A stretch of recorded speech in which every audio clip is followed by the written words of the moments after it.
নিজের আপন ভাই বোন হোক আর প্রতিবেশী হোক, যে কোনো মানুষের সম্পদ আপনি যদি তার হকটাকে বুঝায় না দিয়ে আপনি নিজে জুলুম করে দখল করে রাখে, আল্লাহ তাআলা হাসর ময়দানে এই ধরনের অন্যায়ের ফায়সালা দিবেন। এইভাবে ধরেন আপনি 1 শতক জায়গা দখল করছেন, বেশিও হতে পারে কমও হতে পারে, আমি বোঝানোর জন্য 1 শতকের কথা বলছি।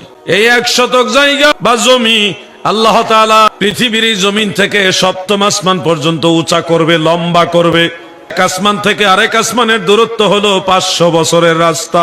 কত বড় করবে চিন্তা করেন। আপনি যে জোর করে দখল করে রাখছেন, এই জন্য আল্লাহ তাআলা বলবে এটা তো তোমার দরকার, এই জন্য তো তুমি দখল করেছো, এটা আমি নিব না, এটা আমি তোমাকে দিয়ে দিলাম, নাও, আরো বেশি করে দিলাম। জমিন থেকে সপ্তম আসমান পর্যন্ত এটা লম্বা করে যেই পরিমাণ ওজন হওয়ার কথা, ওই পরিমাণের ওজনের একটা আগুনের জিঞ্জির আপনার গলায় দিবে। না পারবেন এটার ভার বইতে, না পারবেন সইতে।